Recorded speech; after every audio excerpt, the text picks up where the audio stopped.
hudud Xorazm viloyatining markazi Urganch shahridan qariyb 250 kilometr uzoq masofada joylashgan. Davlatimiz rahbarining tashabbusi bilan 2020-yil 23-martda Hazorasp tumani hududidan ajratilgan va yangi ma'muriy Tuproqqal'a tumani sifatida tashkil etilgan. Tuproqqal'a obodlik va taraqqiyotning yorqin namunasidir. Bundan 5 yil oldin tuman sifatida shakllangan ushbu hududda zamonaviy infratuzilmani rivojlantirishga, odamlar hayotini yengillashtirishga e'tibor qaratildi. Bugun dasturimiz davomida aynan ana shularga e'tiboringizni qaratamiz. Shu o'rinda 5 yil oldingi hudud qiyofasiga razm solsak.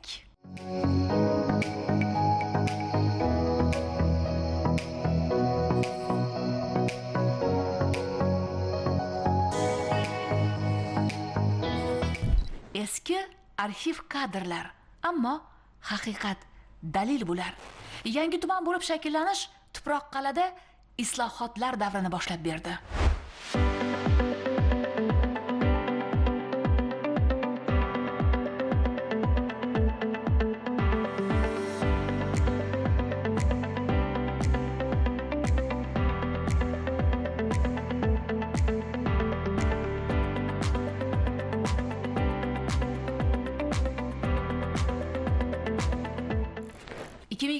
Yilning mart holatiga ko'ra ma'lumotlarda ko'rsatilishicha, jami sanoat korxonalari soni 132 tani tashkil etadi. Ularda 3.136.4 milliard so'mlik sanoat mahsulotlari ishlab chiqarilgan. Bu o'tgan yilning mos davriga nisbatan 109.7% ni tashkil etadi. Hududdagi sanoat zonasida ham 10 dan ziyod loyihalar ishga tushirilgan.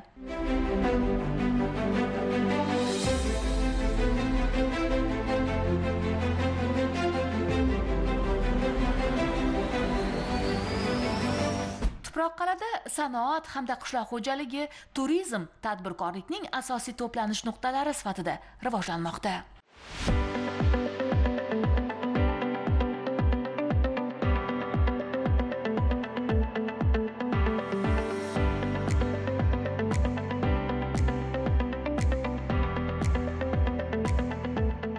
Tuproqqal'a bu faqat tarix emas, bu bugunning ham, ertaning ham ramzidir. Aynan mana shu siz ko'rib turgan juda ham bir ajoyib tabiat mo'jizasi, atrof muhitning go'zalligi, o'zidan bir nur taralib turgan joy yaqin kunlarda turizm maskaniga aylanadi. Hozirda esa bu yerda mana ko'rib turganimizdek tabiiy ko'lda qafas uslubida baliq yetishtirish yo'lga qo'yilgan. Bu loyiha juda katta loyiha. Endi bu yerga yaqin kunlarda turistlar oqimi ham yanada ortadi.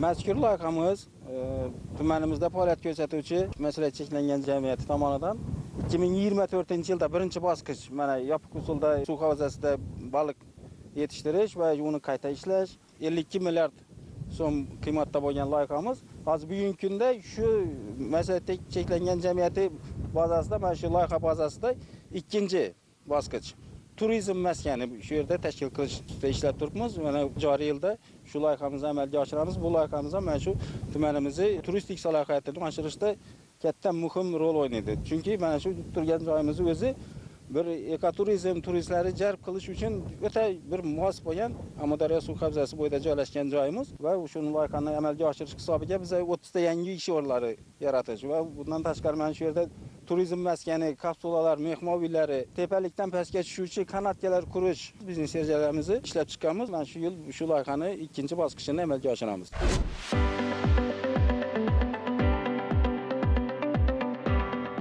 Yillik 20 ming tonna buning quvvati.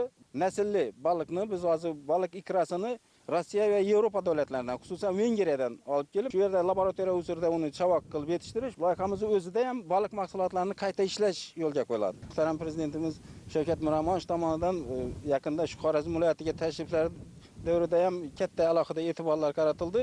Davlatimiz tomonidan mana shu turizm maskanlarini qilish, tumanimizga turistlarni jalb qilish bo'yicha salohiyatli tadbirkorlarga barcha imkoniyatlarimiz yaratilgan. Keyingi 5 yil hudud aholisi uchun katta o'zgarishlar davri bo'ldi. Yangi O'zbekiston massivi. Odamlar hayotiga yangilik bo'ldi bu. 960 ta xonadon bor bu yerda.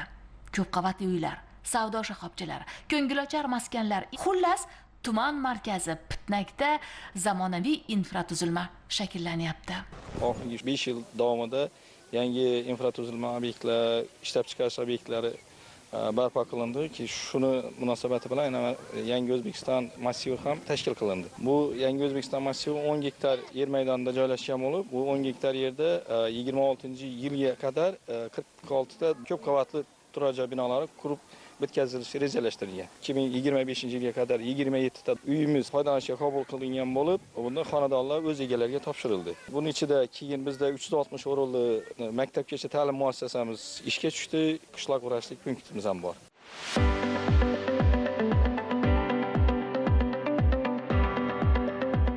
Zohida, mana yangi uylarda yashayapsizlar. Qanaqa ekan sharoitlar? Bir uy bekasi uchun hamma sharoitlari bor. Shinam yorug'xonalari. Oldin qaynona uyimda 2 tavus yashaganmiz. Yangi O'zbekiston massivlari qurildi. Shulardan bitta xonadan bizga ham nasib etdi. Juda ham xursandman. Uyli joyli bo'ldik. Farzandlarimiz bilan baxtiyor oila bo'lib yashayapmiz. Prezidentimizga juda ham katta rahmat. Hamma chekka hududlarda ham shunday yangi O'zbekiston massivlari paydo bo'lyapti. Bu uy joylarning qurilgani Tuproqlar tumanimizga zeb bo'ldi. Sharoitlari juda ham yaxshi. Bolalarimiz uchun o'yin maydonchalari, ichkarida ham juda ham yaxshi, juda ham sifatli qurilgan. Muhimi bu yerda bog'cha yaqin, maktab yaqin, tibbiyot markazlari bor, savdo shoxobchalari ham bor. Hozirgi paytda xizmat ko'rsatish shoxobchalari ham rivojlangan. Kompleks shaharcha paydo bo'ldi. Yuzlab oilalar uyli bo'ldi. Buning uchun prezidentimizga ming martalab rahmat aytamiz. Yana bir e'tiborli jihat. Tumanda 18 ta mahalla mavjud bo'lib, shundan 4 tasini tuman markazi bilan 120 kilometrdan uzoq masofa bog'lab turadi. Qum barxanlari orasida joylashgan mazkur mahallalarda o'zbek, qozoq, rus, qoraqalpoq, turkman kabi turli millat vakillari istiqomat qiladi. Keyingi yillarda prezidentimiz tashabbusi bilan hududni ijtimoiy-iqtisodiy rivojlantirish masalalariga alohida e'tibor qaratildi. Natijada chekka hududda yashayotgan odamlar hayoti, turmush farovonligi oshdi. Chekka hudud aholisining farzandlari uchun zamonaviy maktab va maktabgacha ta'lim muassasalari barpo bo'ldi.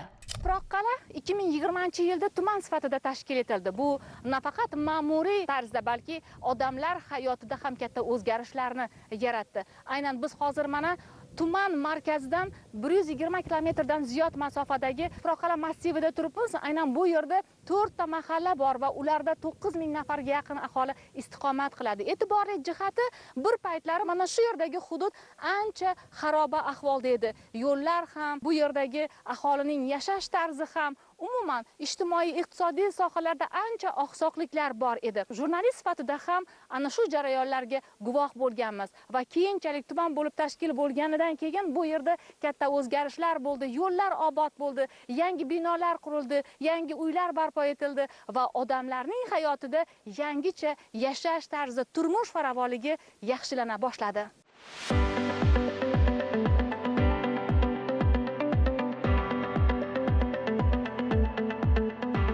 Alohida mana shu yerning o'zida mana hokimlik binosi ham tashkil etildi. Muammolarni hal etish imkoniyati, davlat xizmatlari ham ko'rsatilyapti. Mana shu yerda yashayotgan aholi ovora bo'lib tuman markaziga borishiga hojat qolmadi. Deyarli 40 yil bo'ldi men shu yerda yashab, oilam bilan shu yerda ishlayman. Shu yerda farzandlarimiz dunyoga keldi, nevaralarimiz dunyoga keldi. Yosh mutaxassis vaqtimda bu yerga ish boshlaganman. Bu 85-yil iyun oyida. Qisqa 5 yillik tarixni aytadigan bo'lsam, bu yerda hurmatli prezidentimiz Shavkat Miromonovich faoliyati bilan bevosita bog'liq. Men viloyat deputati edim. Tuproqqal'a tumanini yangi Hazaras tumanida alohida qilib, yangi rayon qilib bergan sessiyasida men qatnashganman. 85-yil kelgan bo'lsam, o'rtadagi 35 yillik tarix bu o'zi alohida. Hozirgi qisqa 5 yillik qilingan ish, 5 yillik tarix u asrlarga tatbiqli ishlar qilib ketdi. Urganchdan Tuproqqal'a kelish uchun 5 soat vaqt ketadi. 5 soat. Yengil mashinada keladigan bo'lsak, 5 soat avtobusda 7 soatlab vaqt ketadigan edi. Yo'llar qurildi yangidan. Bizning bu hududimiz viloyat markazidan tuman markazlarida hech qolishadigan joyi yo'q. 100% xonadonlar ichimlik suv bilan ta'minlangan, 100% elektr bilan ta'minlangan, 100% tabiiy gaz bilan ta'minlangan. Hech qanday uzilish bizda bu yerda bo'lmaydi. Bizlar hayotimizdan taqdirimizdan ming marta rozimiz. 5 yil burun shu yotgan yo'llar barxanadi. Kichkina yo'lak qilingan edi, obodonlashtirildi, yangi binolar qilindi. Katta mablag' bilan bog'liq narsa endi bu. Davlatimiz rahbariga mingdan ming rahmat. Shu ishlarga hammasiga mablag' ajratib, e'tibor qaratdi. Buning natijasida ana shuncha xalq hayotidan rozi, mehnatidan rozi. Mana shu To'proqlar tumanining prezidentiman. Chiroyli bir mahalla bo'ladi, hech kim o'ylamagan paytlarda. Mana o'zimning sinfdosh yo'llarim bu yerda emas Qozoq maktabi edi. Qozog'iston ko'chib ketdi. YouTube'da, televizorda ko'rib turibdi-ku. Shular havas qiladi, telefon qiladi. O deydi, bizlarning deydi, To'proqlar qishlagadi. Hozir To'proqlar tumanida aytib turibdi. Rasmi shu gaplar. Yaptam. 85% asosiy turkmanlarda bu yerda. Maktablarimiz chiroyli. Bog'chalarimiz ham shu Toshkentdagidek markazdagi bog'chalardan kam emas. Yo'llarimiz ham yangilab berdi. Mana yaqinda Novoykon metrologiya kombinati bir maktab yangidan qurib berdi. Qo'shimcha bitta avtobus ham qo'ydi. Sal alis joy bo'lsa, 3 kilometrdan alis bo'lsa, har kuni o'quvchilarni olib boradi, yana olib kelib uyga tushiradi. Hurmatli prezidentimizga rahmat. Mana hamma sharoitlar bor. Xursandmiz. Mana shunday yaxshi yangi tumanda yashab yurganimizga. Tuproqqal'a tumanining umumiy yer maydoni 1,60 ming kilometr kvadratini tashkil etadi. Xorazmlik yoshi katta insonlar yaxshi eslashadi. Tumanning katta qismi yastanib yotgan kengliklar, qumloq hududlar bo'lgan. Bundan 40 yil oldin yangi yerlarni ochishga kirishilgach, o'tgan davr mobaynida odamlar ko'chib kela boshlagan. Shundan so'ng Tuproqqal'a massivi tashkil etilgan. Ammo hali bu yerlarda o'zlashtirishga muhtoj yer maydonlari katta. Tuproqqal'a hududidagi yangidan o'zlashtirilayotgan yerlar bu yurtning boyligi. Hozirgi kunda Tuproqqal'a massivida aholining turmush sharoitini yaxshilash maqsadida oldin mana shu ko'rib turgan joylaringiz tashlandiq joylar edi. Yangi kadastr binosi, maishiy xizmat ko'rsatish shoxobchalari, umuman olganda aholini turmush tarzini yaxshilash maqsadida tuman tashkil qilingandan keyin islohotlar amalga oshirildi. Mana yangi yerlarni o'zlashtirish orqali Slovakiya davlati bilan hamkorlikda hozirgi kunda 400 gektar yer maydoni qoyasiga yetdi ochilishi, yiliga 70 ming tonna sabzavot va dukkakli mahsulotlarni ishlab chiqarish loyiha qilingan. Hozirgi kunda ushbu yer maydonlaridan samarali foydalanish maqsadida aholining bandligini ta'minlash maqsadida 100 doimiy ish o'rinlari yaratildi.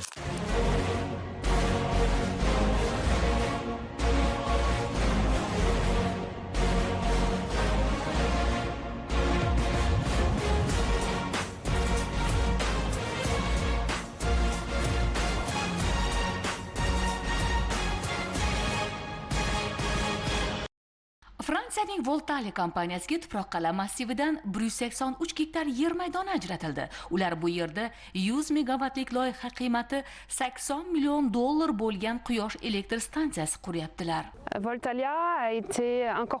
Voltali kompaniyasi 2022-yilda O'zbekistonda ro'yxatdan o'tgan. Tenderda quyosh energiyasi ishlab chiqarish loyihasi g'olib bo'lgandan so'ng mana ish boshladik. Bizning Fransiyadagi kompaniyamiz Markaziy Osiyoda birinchi O'zbekistonda faoliyat boshladi.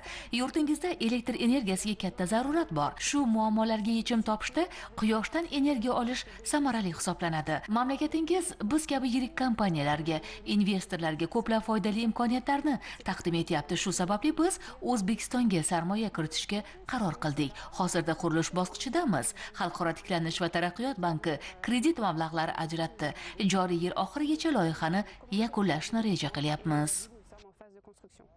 Hudud bo'ylab kezar ekanmiz. Chekka mahallalarda ham odamlar turmush farovonligi ortib borayotganiga guvoh bo'ldik. Bir paytlari bir joyi og'rib bemor bo'lgan shu yerlik aholi Hazorasp tuman markaziga 150 kilometr yo'l bosib kasalxonada davolanishga borishga majbur bo'lgan. Qing'ir qiyshiq, ta'mirtalab yo'llar shundoq ham uzoq masofani battar qiyinlashtirgani ham rost gap. Endi yo'llar ham ravon, tibbiyot odamlarga yaqinlashdi. Mana bir misol, o'tgan yili foydalanishga topshirilgan oilaviy shifokorlik punktini aytaylik. Bu bino zamonaviy tipda qurilgan bo'lib, barcha sharoitlari ega, issiq sovuq suvlarimiz mavjud, xonalarimiz keng, hamma sharoitlar yaratilgan, zamonaviy laboratoriya jihozlari, fek apparatlar bilan jihozlangan. Hozirda 12 ta analiz qilinib turibdi, biokimik analizlarimiz bor. Zamonaviy EKG elektrokardiograf apparati bilan ta'minlanganmiz. Undan tashqari ultrazovuk tekshiruv apparatimiz, UZI apparatimiz ham bor. Zamonaviy stomatologiya apparati bilan ta'minlanganmiz. Hozir hududda 2 ta mahallaga 4355 aholiga tibbiy profilaktik xizmatni ko'rsatib kelmoqda. Yangi binomiz ishga tushgandan keyin haqiqatan ham aholimiz tomonidan yaxshi iliqlik bilan kutib olindi.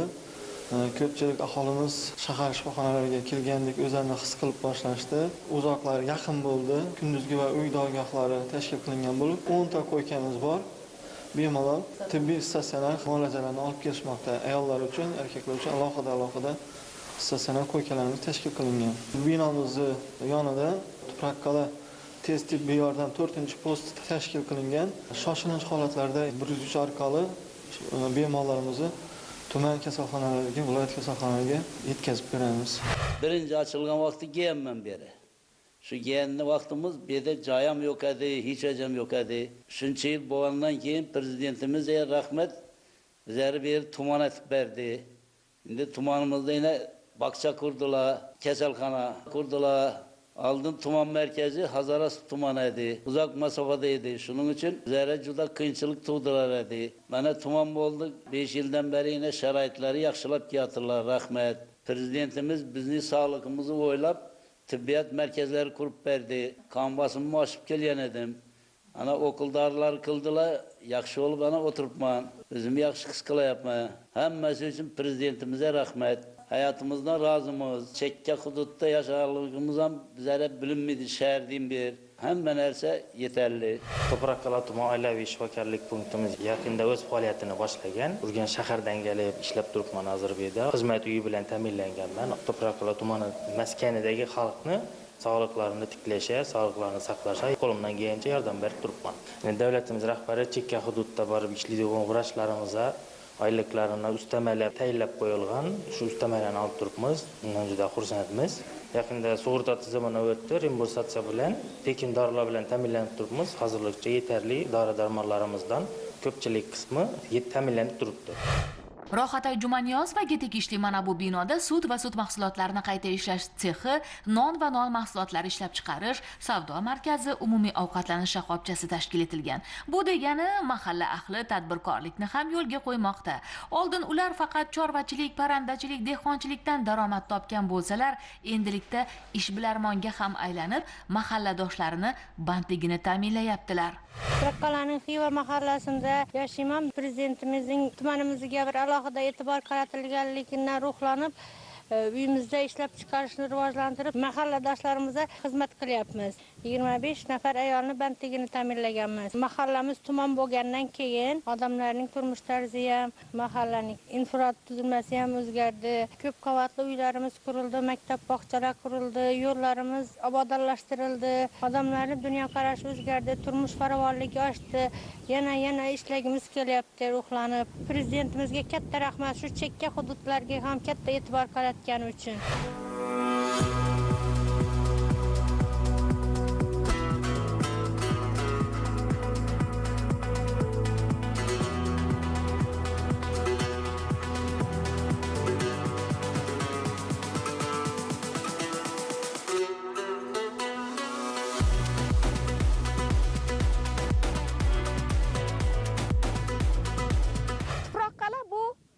Yangilanish maskani. Uning tarixiy ildizlari qanchalik mustahkam bo'lsa, buguni va kelajak taraqqiyoti ham shunchalik yorqin va ishonchlidir. Bu zaminda amalga oshirilgan har bir islohot, qurilish, mehnat barchasi mana shu chekka hududda yashayotgan aholining turmush farovonligini yaxshilash yo'lidagi davlat tomonidan amalga oshirilayotgan ijobiy ishlarning namunasidir.